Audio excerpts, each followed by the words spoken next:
Ratusan balon aneka warna siap terbang ke angkasa, begitu Presiden Soeharto menekan tombol peresmian. Tepuk tangan membahana, dari bentang tengah jembatan Mahakam di Samarinda. 10 bulan sejak pemasangan baut terakhir, oleh Kepala Dinas Pekerjaan Umum Kaltim Suntoro, jembatan pertama di Sungai Mahakam itu akhirnya sah digunakan. Presiden tak berhenti tersenyum. Orang nomor satu di Republik itu, segera menyalami Menteri Pekerjaan Umum Suyono Sosrodarsono, dan Gubernur Kaltim Suwandi. Mengenakan kemeja gelap, Soeharto kemudian membaca naskah pidato. Berkat meningkatnya pembangunan, kita merasakan pertumbuhan pesat di berbagai daerah, yang selama ini seperti terlelap, kata Presiden, seperti ditulis dalam Himpunan Pidato Presiden Republik Indonesia, 1986. Kehadiran jembatan Mahakam disebut memperlancar arus kendaraan, menuju industri gas dan pupuk di Bontang. Jembatan juga menunjang jalur Trans Kalimantan. Ia menjadi kekuatan ekonomi, yang menurut Soeharto, untuk makin banyak menggali dan mengolah kekayaan alam, bagi kemakmuran masyarakat dan pemerataan pembangunan.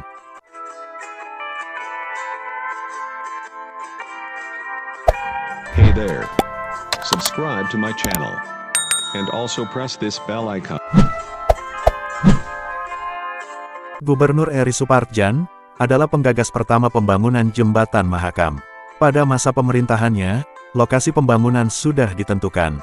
Setahun kemudian, Gubernur Suwandi sebagai suksesor Eri Supardjan, memulai pemancangan tiang pertama pada tanggal 6 Oktober tahun 1983. Pembangunan jembatan mulai menemui kesulitan sejak penanaman tiang pancang. Hutama Karya, selaku kontraktor pembangunan, telah menggunakan sistem hidraulik untuk menancapkan tiang pancang.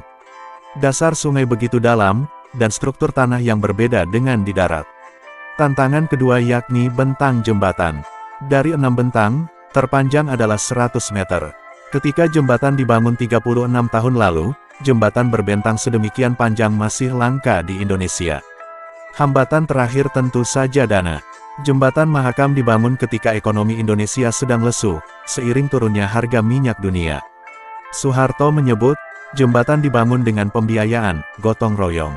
Di tengah berbagai masalah, pembangunan jembatan nyatanya kelar tepat waktu.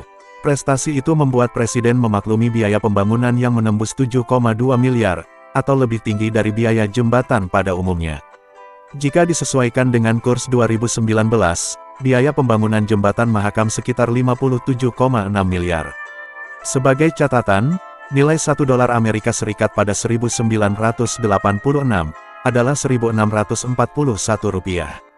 Karena itu untuk sekarang, dan buat selama-lamanya, hati kita diliputi rasa bangga apabila memandang jembatan ini, tutur Soeharto di penghujung pidatonya. Seremoni peresmian selesai tak lama kemudian.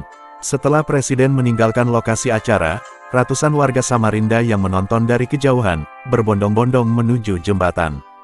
Dalam hati yang sukaria, mereka melintasi jembatan nan megah dengan berjalan kaki.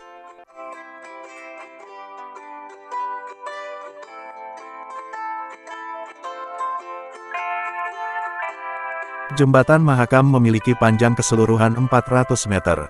Struktur itu dibagi menjadi 6 bentang yang ditopang 5 pilar.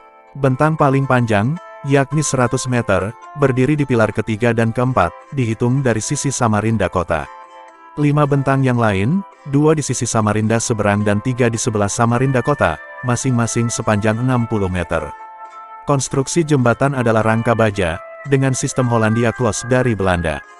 Menurut naskah pidato Presiden Soeharto, rangka baja tidak lepas dari bantuan kerajaan Belanda. Meskipun menggunakan produksi baja dalam negeri, konstruksi jembatan memakai desain dari negeri kincir angin.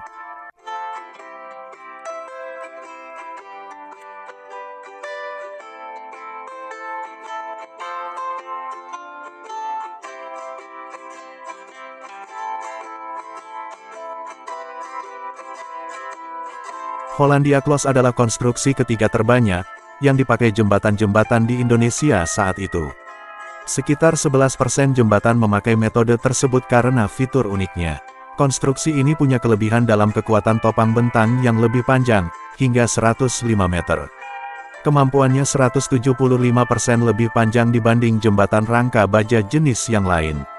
Biaya perawatan juga rendah karena semua komponen baja melewati proses galvanis, dicelup ke logam panas, agar tidak mudah berkarat. Rangka baja Hollandia Close berupa barisan segitiga sama kaki, di kiri dan kanan lorong jembatan. Jarak antara kaki-kaki segitiga adalah 10 meter, dengan ketinggian 10,5 meter, termasuk kolong jembatan Mahakam setinggi 2 meter. Susunan 80 rangka segitiga merupakan tulang utama ke-6 bentang. Barisan itu disatukan oleh tulang baja di bagian atas dan bawah segitiga. Seluruh tulang baja jembatan Mahakam, jika disusun memanjang, dapat membentang sampai 2,4 km panjangnya. Meskipun bentang utama jembatan Mahakam terbilang panjang pada masanya, Pemprov Kaltim sudah waspada sejak tahun ketiga beroperasi. Kolong paling lebar adalah di bawah bentang terpanjang, kolong nomor 4 namanya.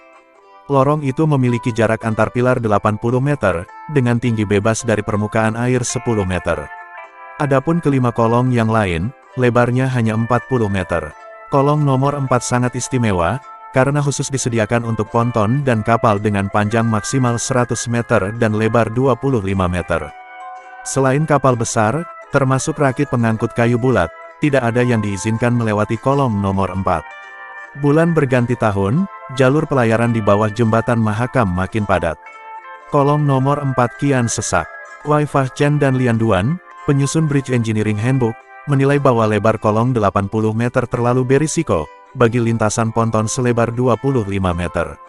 Mereka merujuk peristiwa pilar yang ditabrak pada tanggal 23 Januari tahun 2010. Insiden tersebut merupakan pertama kalinya jembatan Mahakam diseruduk.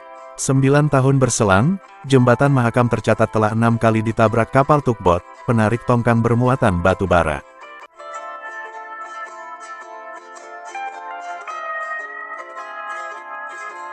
Dan kini telah berdiri megah jembatan baru, yang berdampingan dengan jembatan Mahakam, yaitu jembatan Mahakam 4. Jembatan ini sangat tinggi dan megah, dengan hiasan lampu warna-warni, semakin menambah indahnya kota Samarinda, kota tepian di Kalimantan Timur.